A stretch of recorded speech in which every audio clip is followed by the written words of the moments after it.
Thank you for coming back, and very good morning to West Coast. Good afternoon, to Europe, and good night for people, in Middle East and Australia.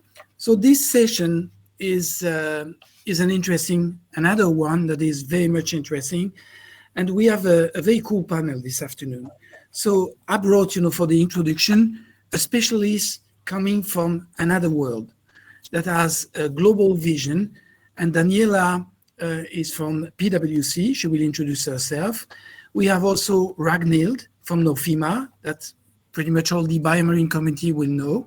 And Trond, that used to be on BioMarine at the beginning, but he's so busy developing seaweed industry that he's more concentrated on his permanent task. And we expect Marjorie, she's French, she is late, to come in and to talk about, she's an expert in terms of regulatory in the field, and she will bring a very interesting angle on the development of this industry. So I suggest that we're going to start. And to start with, Daniela, I give you the floor so you can introduce yourself and tell us what you think about, the potential of seaweed from an industry perspective. Thank you, Pierre. Very much a pleasure to be here with you today. So my name is Daniela Cedola. I'm a PwC director, and I'm running currently the Blue Invest program. So this is a program we are running on behalf of the European Commission to support investment readiness of SMEs in the blue economy. So we started this journey in 2019, very focused on SME support and technical assistance. And that's how I met Pierre, and in different events, different situations. He knows everybody in the ecosystem, of course.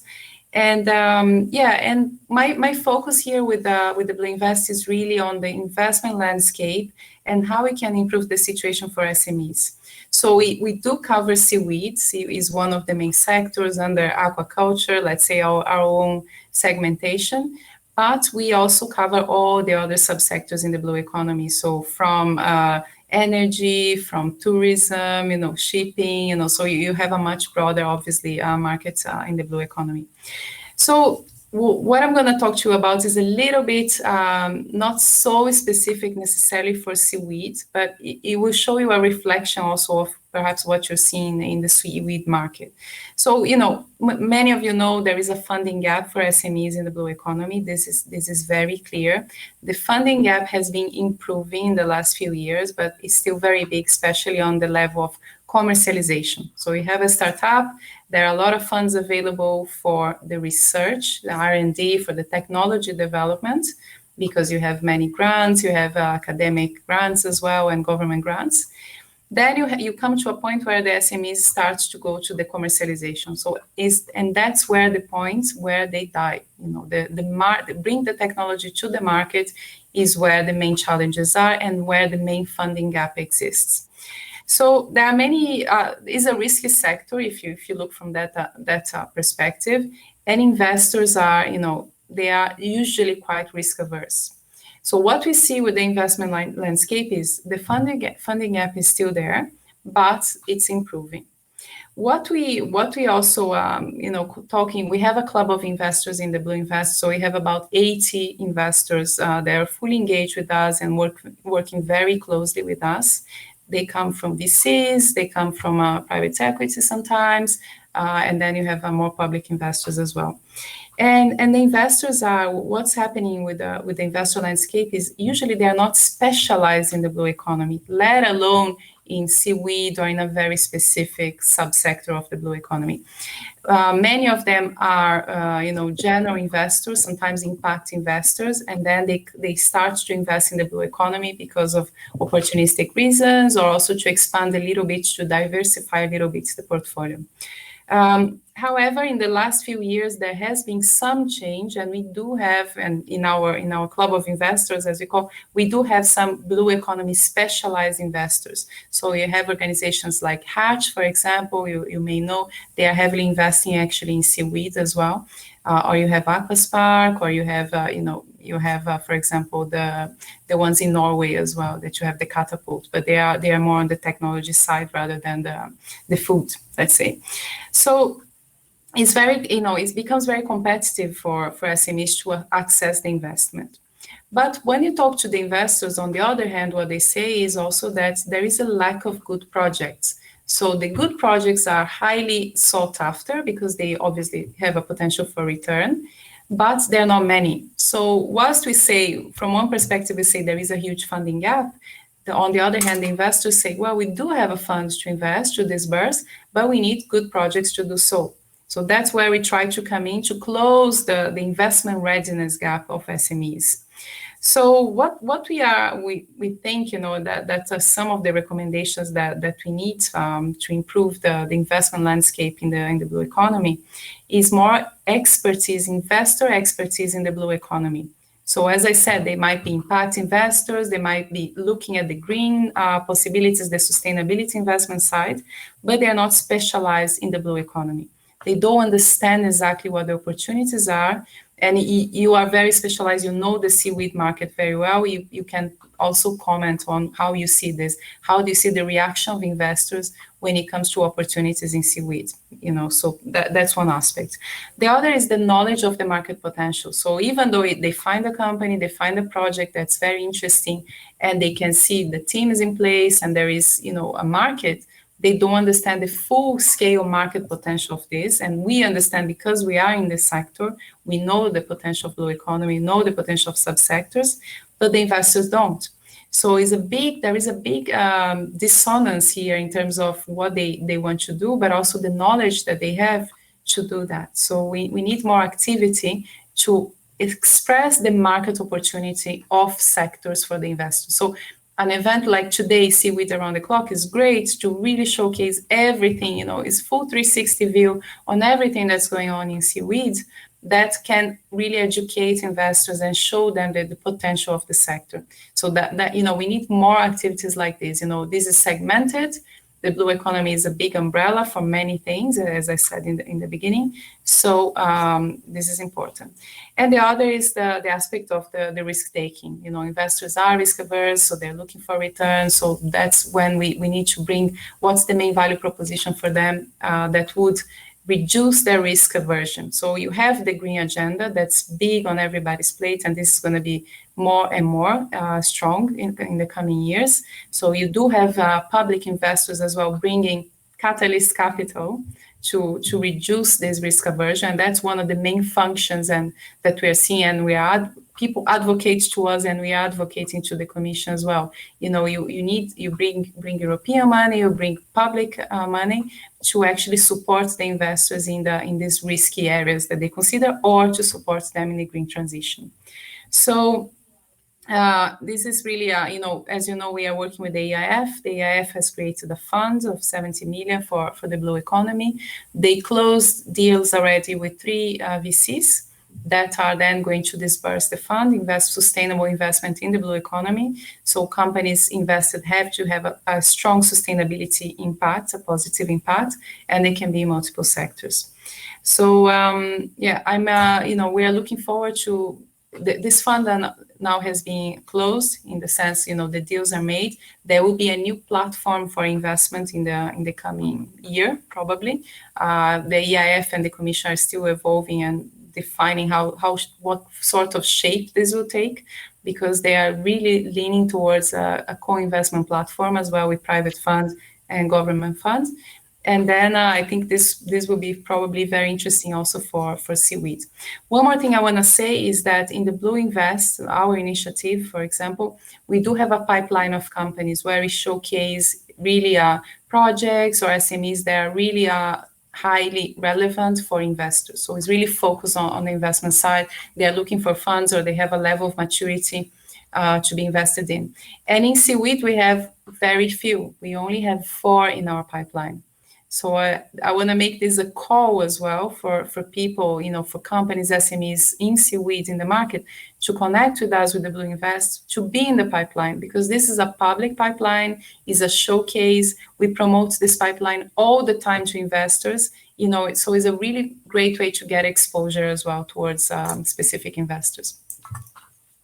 Thank you, Daniela. And just to react on your last sentence about, the seaweed cases, most probably you have some cases where you have biomolecules that have been extracted from seaweed, but maybe you don't know it. And because seaweed is pretty much everywhere. And we're going to go into that with maybe a quick introduction. Ragnhild, can you say some word about who you are and what you do?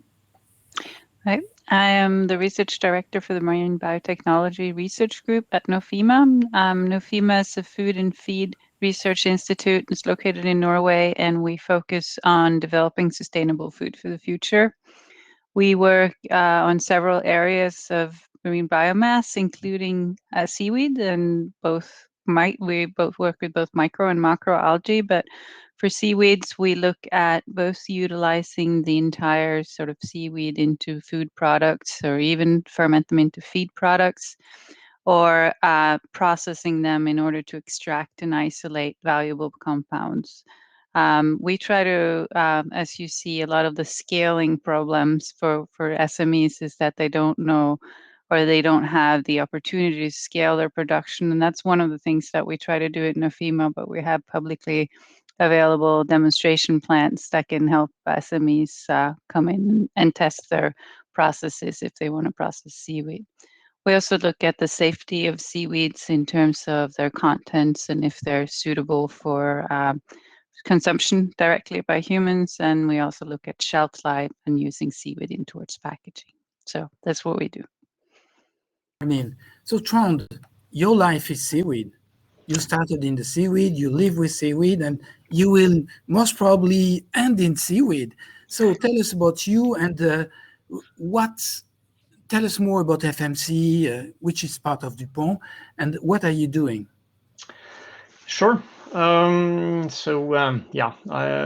now it's a lot of name confusion actually. So let me start there. So I'm the seaweed R&D leader in a company based in Norway, Dupont Nutrition Norway, and that is now part of IFF, International Flavors and Fragrances. So from 1st of February this year, that was a change. So basically, I've been with the seaweeds business for like 30 years. Actually started out with organic chemistry, so not really born in seaweed, but after 30 years, I mean, it's an integrated part of my life. So we are a company harvesting seaweed in Norway, importing dry seaweeds from other places around the world, and extracting alginate from those brown seaweeds. In addition to that, as a part of the bigger IFF and as a part of the seaweed business, we're also working with carrageenan from red seaweeds and with all types of seaweeds in general. So our core business is really to extract ingredients from the seaweeds, primarily alginate and carrageenan, but we have also started to look into other interesting ingredients. So one of the more recent is fucoidan, which is a sulfated polysaccharide from brown seaweeds with a lot of promising properties, but so far not really a big market. So I guess we will come back to that during our discussion. But we are basically covering the whole value chain from harvesting of the seaweed through the extraction to application development and to the final product to sell to our customers. Excellent. So for Daniela to better understand, because I'm going to come back to her with more detailed questions, what is the landscape of the utilization of seaweed? And we're talking about brown, green, and red seaweed. So Ragnhild, what can we get from a seaweed? We had many discussions about some of the topics in the pharmaceutical, in the cosmetic, but for the broader audience that is listening to us, what can we get from the seaweed that we're cultivating or harvesting in the wild? Well, you can get a lot of different things. Trond mentioned a few of them. You can either use them as they are, like eat them for snack, dry them, that type of stuff, or you can process them in terms of separating out and isolating different components from them. High-value components are, as Trond mentioned, fucoidins, carrageenan, and alginate can be high value or lower value, and then you can also ferment it into other products, or you can eat it as is. And there's also been quite a bit of work on making seaweeds into bioplastics. And then the big discussion, or a lot of discussion that I hear lately, is the harvesting versus cultivating, and how do you harvest them? I mean, how do you harvest them sustainably? I know. What do I call you now? FMC? No, can I say that, Trond, still? What? Sorry. Well, yeah, we're Dupont. under the name IFF, actually. No. IFF was it, yeah. So I know that you have a very, very sort of developed harvesting scheme, but I think there are a lot of other harvesters that are trying to find out how to do that sustainably. And then comes the interest in cultivating, which we do some work at Nofima too, cultivating the seaweed. And then you can have, I think, a lot of people think that you can have better control over the product that you get, and knowing what's in it. So yeah, you can get anything from biofuel has also been talked about a lot in seaweed. I don't know how cost efficient it is yet, but it's also one thing that can come out of it. So anything from in the pyramid that we like to look at. There are some people working all the way up in pharma grade, but it's harder regulatory to get there, of course, as Marjorie will probably talk about when she gets in. And the last one, not to mention, it's hydrogen from fermentation. But so there's no opposition, and in a presentation we discussed, the different type of aquaculture, seaweed aquaculture, and we don't want to oppose, any of the type of aquaculture. Everything is essential. We need harvesting, we need cultivation, we need onshore, we need nearshore. So I think that everything is relevant because we need to grow the momentum, and there is a growing demand. About this demand, Trond, can you tell us what are the perspectives from a market point of view? Is it more important to get into the alginate? Is it more important to get in the fucoidins? What will be the interest, to get in the red carrageen? Can you explain what are the outcome markets? Yeah, at least I can scratch the surface in a way. And as already mentioned, I mean, there's a lot of opportunities here. I think right now the main opportunities are probably using seaweed as food and feed. And I think this has probably been discussed earlier today. But as we are growing in population in the world, we need more food, and we need to develop seaweeds as food. It's a good protein source, and it's a valuable source of fibers and vitamins and minerals, and it's actually a very rich source of different nutrients that everyone needs. So I think in many ways, the ingredients market, like alginate, carrageen, that is in many ways well covered. We will look for new components like fucoidin, like some other components that are in seaweeds and can be utilized.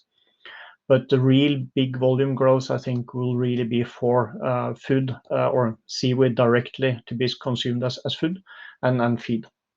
And then, of course, the big question is bioplastic. To me, the question is, can we do that in a economical way? And will kind of the volume demand actually be higher than can be covered through farming of seaweeds? Yes, I agree. This is a very important question.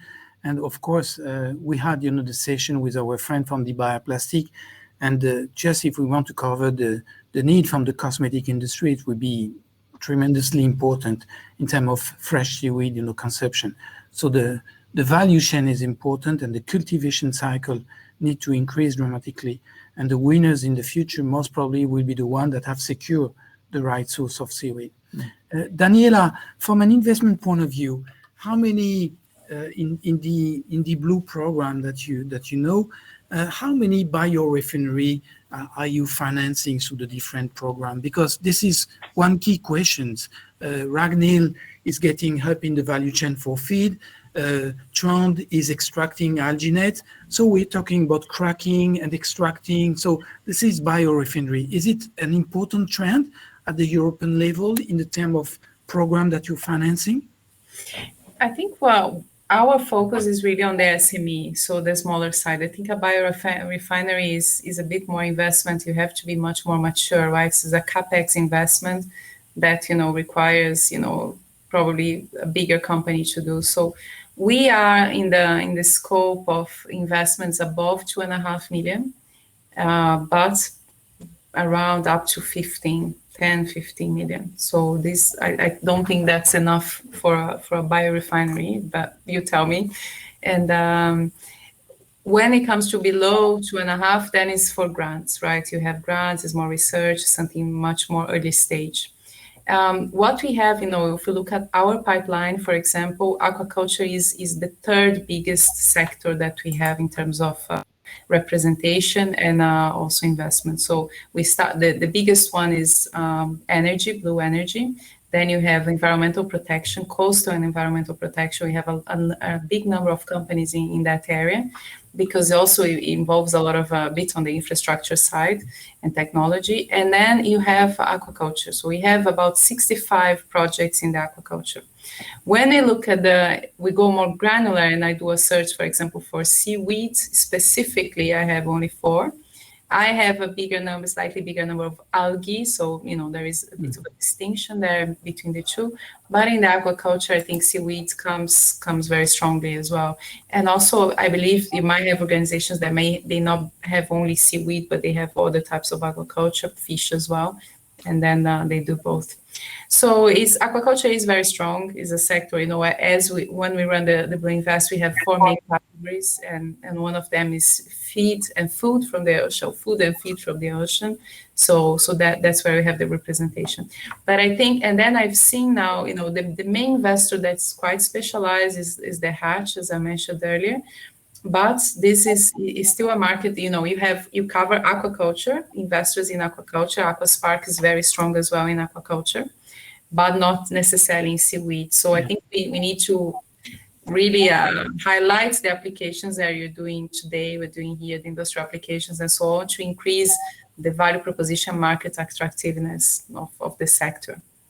When it comes to the SMEs, of course. Ragnhild, you mentioned that you were developing aquaculture technique for the seaweed industry. Does it mean that you make the proof of concept to help the SMEs to get to the next level, or you help them to optimize their type of culture? And can you tell us more about the trends of seaweed aquaculture? Because Norway is opening a new field and you want to be one of the key players in seaweed aquaculture. So what are the techniques and what are we talking about? But the big trend that we've been seeing is doing IMTA, so integrated multi-trophic aquaculture, where you grow seaweed in connection with, for example, salmon farming, which is big in Norway.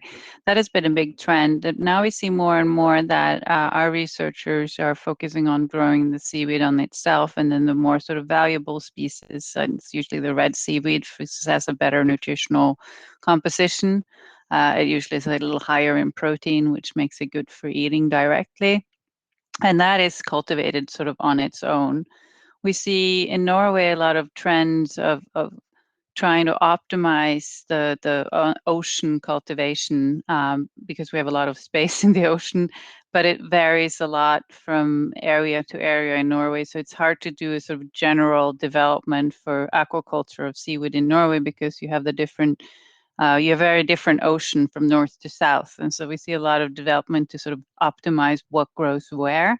It's also something we see, and we've seen more and more lately that the smaller SMEs that are trying to develop aquaculture of seaweed on the coast in Norway are cooperating more and more. So they're setting together clusters to share pre-competitive knowledge, which I think is really good in getting them to move on. And what the research is done on, it's everything from sporophyte to get them, to get the little ones to start growing, all the way up to how to harvest it in the best way. And some of them are harvesting in special ways in order to get more value of it directly. So I think the trends there are along the entire value chain. in Nofima, it's mostly to develop the methods in order to help the company itself implement that and scale that. So that's how we do it mostly.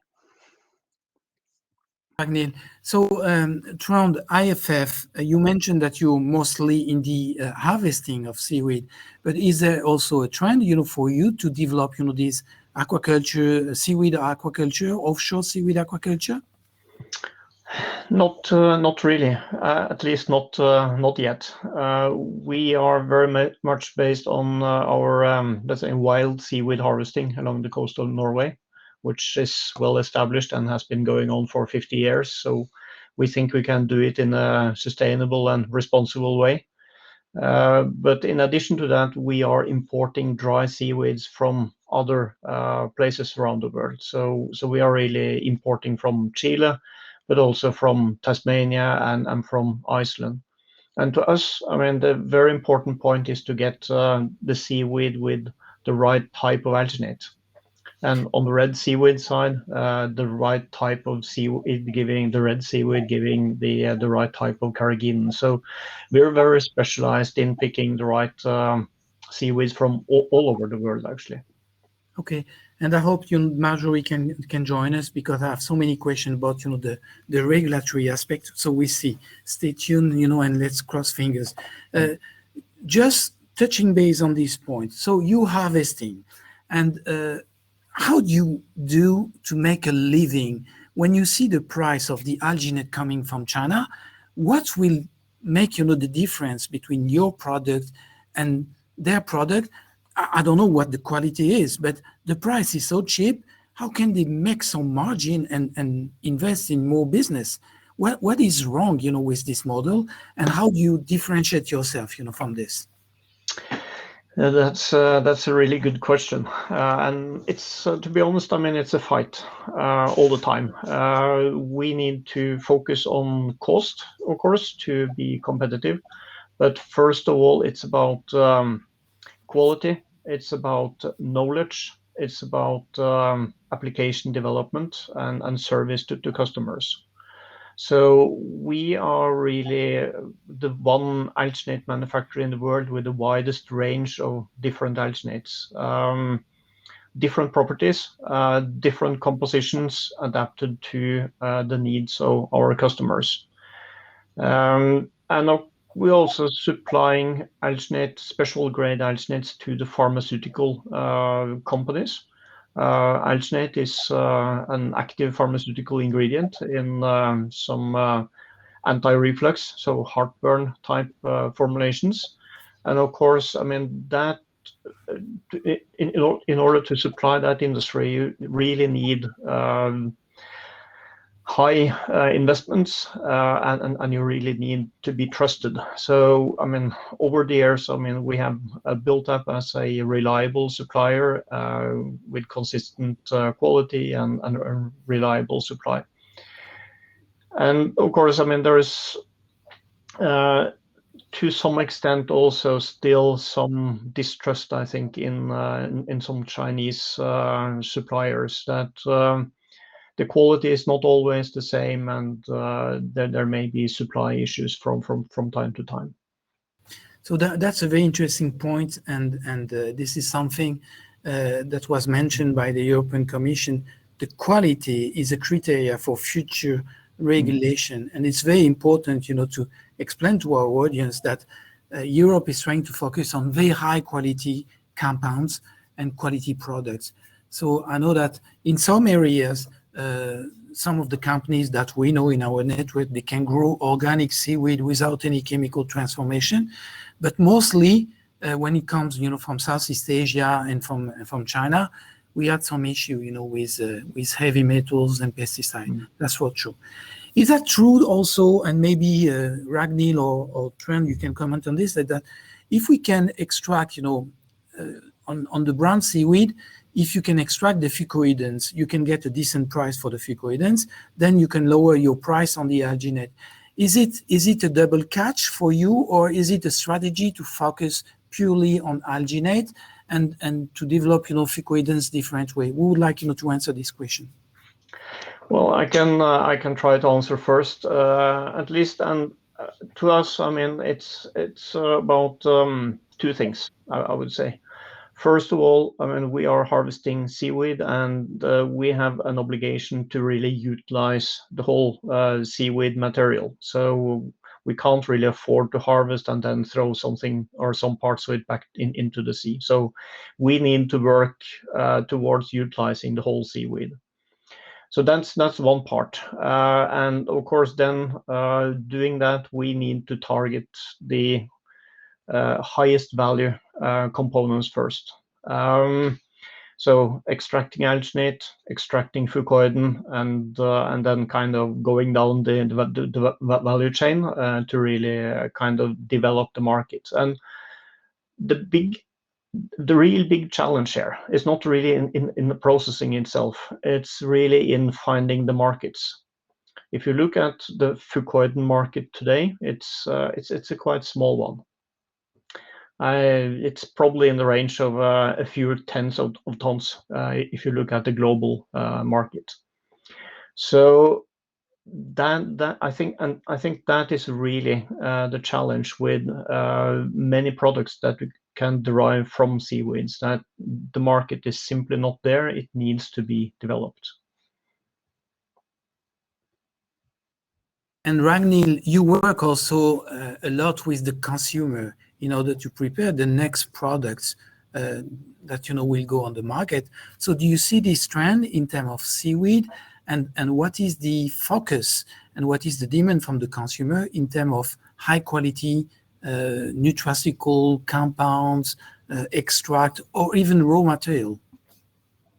Yeah, I see that the consumer sort of perspective of seaweed has changed a little bit the last year. It's been more and more focused on locally sourced, safer, or they appear safer. So the focus is on, it's supposed to be healthy, it's supposed to be safe. Local is a big one, of course. If you can claim that it has any bioactivities, like fucoiden is an antioxidant, it has a bioactivity, and that we also see a trend that it's developed in a green way. So it could be the growing should be green, or the harvesting should be sustainable, but also the processing should be green. And as Trond mentioned, that you need to utilize all the components. And what we can do as a research institute is, of course, play more with what is the seasonal variations? When is it best to start with one compound and then do the next one? And can we optimize that for season? So we do all the testing and are sort of lucky in the way that we don't have to sell what comes out of the other end, and that's Trond's job. But for consumer testing, we have a lot of we work a lot on innovation and trying to target the different products towards different consumer groups. So we see quite a bit of difference in young and old. The old ones are not used to eating it in Europe, and while the younger sort of generation seems to be more and more interested in it. So it's a little different, and we see a shift. But I'm interested to see what will happen now in the next couple of years in how the market, because I think the market for seaweed is going to grow quite a bit in Europe, but how it's going to develop, it'll be interesting to see. And maybe a slightly different question for you, Daniela. I was wondering if the technology is becoming important, using the blockchain, using the monitoring system, how we can improve, the cultivation, how we can improve the transformation, how we can improve, through apps, the knowledge that we're going to deliver to the consumer. Do you see that trend, from the Blue Investment Platform? And is this something important that we need to take also into consideration when we work like IFF or Nofima in the development of this value chain? Absolutely. The value chain integration, the value chain, kind of development as well, is totally dependent on technology, and you can have much more capacity with that. From an investment perspective, investors love technology. They see the return much faster because you are, with technology, you can be much more efficient from an organization point of view, and you have more attractive products as well for the market demands. Obviously, you have to produce food, but at the same time, you can be more efficient in the production, in the output, in the quality monitoring, and also in the go-to-market. So that's really definitely a core point. What happens though is sometimes the technology is not, there is a lot of technology development of the technology per se, but not necessarily in the application of technology. So what we need more is creative people that can take these technologies and really apply to the industry. I think the blue economy in general is a more traditional industry. I mean, what you both, Ragnhild and Trond, are doing is very high tech. There's a lot of R&D involved. But when you go to the market, to SMEs, a lot of them are not very high tech, right? So they are really basic, even harvesting or just cultivation in the basic methods. So when you bring this type of technology, and it's not only IT technology like blockchain or communication, but the R&D elements that you have is pure technology, then this can make the industry much more efficient, obviously, and much more attractive for investment. So investors want that. So if we want to bring more money, pump more money into the blue economy, to the seaweed sector, the focus on technology you can't miss that. You can't escape that. It's core. And the point on all the levels of the value chain, the access to consumer, access to markets, and so on. So you have the aspect of good execution, people that know how to do business development, build companies, create markets and clients. But at the same time, you have the deployment of activities through technology as well. So yeah, it's everywhere, really. There is no industry right now that cannot benefit or doesn't have to adapt and use more technology, from fashion to seaweeds to financial, everywhere, right? My next question, Ragnhild, before you jump in the taxi, and don't forget, that you're in Norway, so it's going to be most probably a Tesla or hybrid, taxi. We need to be carbon positive. So before you go, tell me, what are the most interesting trend in terms of protein alternative? Can we consider seaweed as a key candidate for replacing, the existing shortage of protein? And how do you see the evolution of this potential market in Europe within the next 5 years? Yeah, the challenges with seaweed has always been that they're low in proteins, but you see that you can grow seaweed that has higher and higher proteins. So that's one way to extract the proteins directly from the seaweed. However, right now that's very costly because it's expensive to grow them, and we don't have, at least in Norway, a lot of harvestable seaweed with a high protein content. So then the alternative is to ferment it into something that has a lot of proteins. That's also a way to go. So there's more and more. In order to make proteins, you have to make it cost efficient, and then also not do so many steps. So that's the other thing, that the sort of trend to see in processing. So don't take one thing or cultivate one thing to ferment it into another thing, or I hear that a lot. So that's the other thing that I think maybe seaweed right now, it's hard for it to replace a lot of protein sources. I think for that you have other more easily accessible protein sources like microalgae or insects, or even gas fermented into proteins. I think those maybe will come faster, and I think Trond is in more sort of in right when he says I think it's going to be directly for consumers, or directly and not so processed, maybe in the future, or a larger part of it at least. But maybe if you have high protein content algae, I think people will be very interested in eating it directly. Thank you, Ragnhild, and feel free to leave, the panel whenever you want. Know that you must catch the plane. So I will, and I'm going to leave now. So thank you, everybody, for interesting discussions. Thank you. Thank you very much. Bye. Bye. So we're going to continue the discussion, and then it's going to be like a tennis match, ping pong, and I will be, in the middle, trying to count the points. So Trond, my next question is for you. So Ragnhild is explaining that most probably seaweed is not the best candidate for protein. We know that there's a lot of species around the world, and I still have, the feeling that if we look at the red species, there might be a way still, for the protein alternative. What do you think? No, I think there is, it's definitely something out there for the food industry. I think it will mean both red and brown seaweeds for food. But I think also, I mean, the main thing here, I mean, if you look into, let's say, the Asian food markets,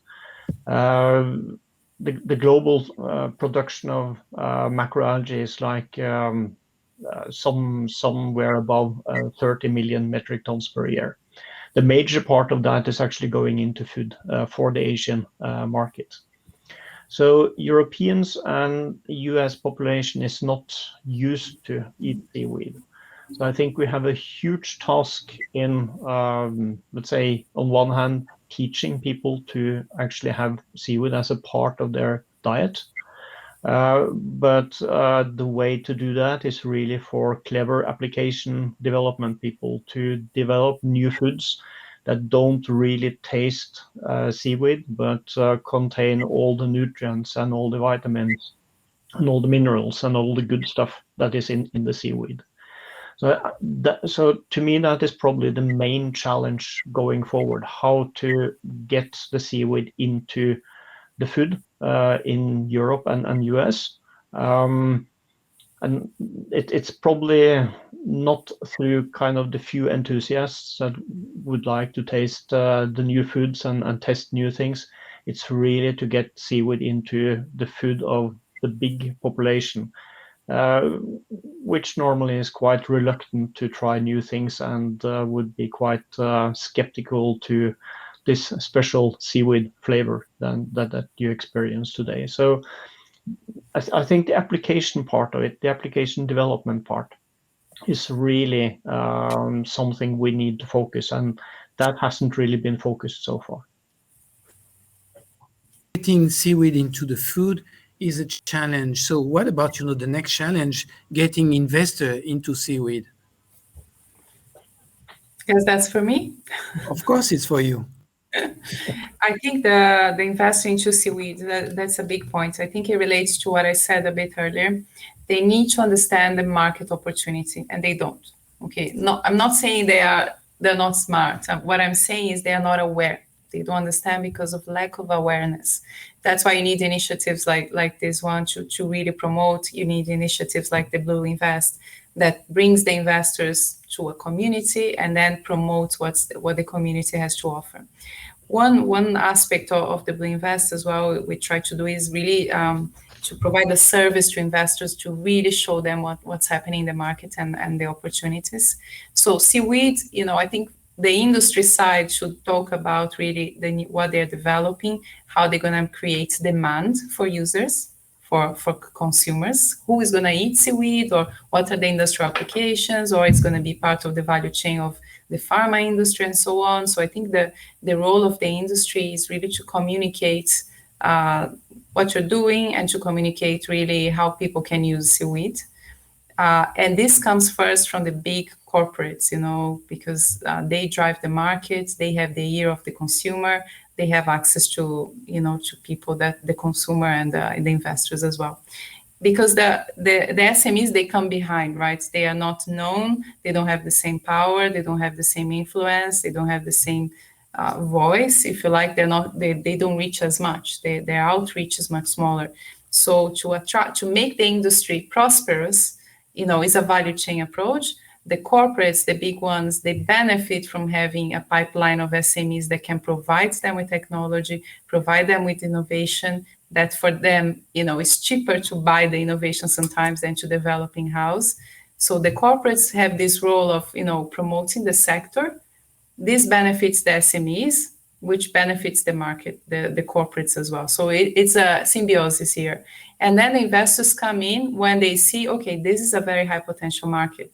We know what's happening in seaweed. We know that we can have returns. And then they start looking more carefully at the SMEs that need investment. So it really is a value chain approach for investment. The corporates have to be really fully involved. And the other thing is, obviously, you have public money as well that has to be put into the sector. This is already the job of all the associations, the industry, the lobbying organizations, and so on that try to promote the industry as well, right? So this job has to continue as well, of course. It's very interesting. And Trond, as a big corporate organization, IFF, you often engage, with SMEs in R&D program. How do you co-develop, or is it something that you do quite often, or is it something that you never do? Well, I mean, we are always looking for good technologies and good opportunities. So we are looking into the market, but it's quite interesting actually. And I think what's happening today is maybe somewhat opposite of what Daniela just described. There are actually a lot of small startups, a lot of small companies. Who are actually driving the development in the seaweed industry today. The big corporations are focused on their core business, which is in this area mainly the ingredients, the additives. But I don't really see the big corporations investing in seaweeds as such today. So it's hard to kind of get a good idea about the reason for that, but I think still the big corporations need to be convinced about that this is a real market to go into. So it may be that it's still in a bit too early stages. And that is also why I'm saying that it will be important for the next few years to develop, for example, I mean, and of course we're talking about many markets here, but for example, for the food market, to really start a development of getting the seaweed into people's food, into the mainstream foods, and not only the very specialized things. Then I think we'll see the big corporations starting to get some traction. And I think we're seeing the start of it. I think we see some big companies looking into it, but it's very early for many of the big corporations yet. Yeah, I just want to make a comment on this. Indeed, the technology generation is very much on the SME. A lot of it is an SME research organization, becomes a small company and so on. But what I mean by corporate here is not the investment in those SMEs necessarily, but it's more about them showing when they are already in the seaweed market. If you are like yourself or in Nofima, you are already in the industry, you are the big one in that seaweed industry. You are the one that's really showing the market as well, showing the consumer that what you have to offer, because the SME does not have access to the final consumer. And the point here is this is to create awareness on the investor. So, you need to go to a market kind of volume and people to understand and talk about it so the investors can understand there are opportunities there. You have the corporates as an investor as well and trying to create this new market. But here what I mean is the corporate more an actor already in the industry. Don't know if it makes sense. So I think that Marjorie won't come, so we're going to skip, this part. And I suggest that we're going to go for a last series of questions. My first question to you, Trond, would be, we have lots of people, producing organic seaweed, listening to the conversation today. And so what can we tell them? Is there a way for them, to come to you and say, well, look, my seaweed is purely natural. I'd like, to work with you or sell my seaweed. How does it work for them? Because they're going to rush on their phone and say, Pierre, we want to talk to Trond. So how can we reach out to Trond? So maybe you can answer this question right away. Yeah, that's actually a good question. And since I'm in R&D and not business development, I'm probably not the right person to go to. And I think, yeah, actually, I don't really know how to answer this question because it's I think it's difficult to really let's say get access to the big investors and the big companies these days on this topic. So I think it's about building clusters, becoming stronger units, build up, and then present the technology to the big companies. So I think the interest is starting to grow. I think it's a hard sell because it's still early. People struggle to see the markets. So I think that's really what we can address through discussions like this and all the conferences going on with the Seaweeds to really open some eyes about the opportunities here.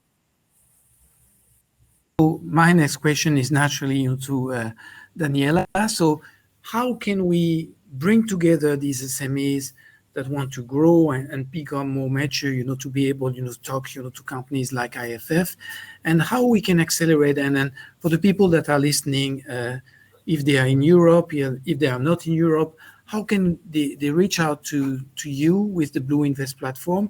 And what will be the next announcement? Because Ian Shepherd was on the call before, just released an information of importance that said there will be a roadmap, on the seaweed development that is coming, in September. So what can we expect in terms of future rounds of investment in the seaweed or in the blue economy? Mm-hmm. So the first thing, if I split your question, I think for the SMEs, I think what Trond said about building clusters is extremely important as well. This is very key for them to be stronger as a group. Clusters have visibility. They can be collaborating, creating solutions together as well, and being attractive to the industry. Then they need, and clusters sometimes, they have access to interlocutors, to stakeholders that can be relevant for them. So as a group, they can do a lot as well. On the other aspect, we need programs like the Blue Invest, which creates a community of interest in the topic, in the subsector, but not only a community just for that, but is a community that has as an infrastructure, it has a fund, right? So this is the key for the success of a solution, an initiative like Blue Invest, is you have an infrastructure of funds and investors that are ready to put money into the market and to the SMEs. So this is core, and we need more initiatives like that. So what Ian was saying earlier, I didn't see his presentation, but if there is a roadmap for investment, is because there will be new funds as well available, partially financed by the EU, but also aggregating funds from other investors. So it's any activity of the type, they have to have an end, which is the commercial success of SMEs. And commercial success is one thing. It can be even translated into rounds of investment or even acquisition by a big corporate. So, any way an SME can exit or can go to the market or can realize what they started, right? So you really need initiatives with funds at the base, or you need initiatives that will do capacity building, not only for investment readiness, this is what we do with the Blue Invest, but also on commercial skills, entrepreneurial skills, go-to-market skills. Because a lot of SMEs, sometimes they are scientists, very intelligent, but they have no experience in selling, or they have no experience in really building a business. The science world and the business world is not always the same, right? It's quite different, actually. So you have to learn the skills, you have to have the experience to make an idea, an R&D project, a success, commercially speaking. So any initiative needs to have this core focus, the success of the SMEs at the end. Thank you very much. I was a bit worried, when I started, because I knew that there was a chance that we missed some of the panelists and we missed her. But we did well, and we covered pretty much all the ground. Thank you very much, for being so, I would say, acute on your answers. It's not that easy. I think that the people listening to the session will understand that seaweed is a great opportunity, and there is a ground, for them to advance, their technology or advance, their farming. And there is also a way, to get back to you, Daniela, to see if they're eligible, for funding. And when you become, bigger, then it will be the right time, to talk to Trond and see if you can collaborate, on new R&D or new co-development. You want to add something, Daniela? I just want to give the website of Blue Invest. So it's a EU-funded project, so I think it will be interesting. So it's www.blue-invest.eu. So that's how you can reach out to us. Yeah, and we're going to put that, on the BioMarine community as well.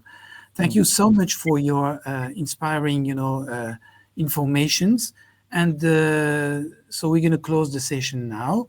And I invite you to join to the next session, which is about food and seaweed. And we're going to talk about sea plant-based opportunities at 6:30 CET.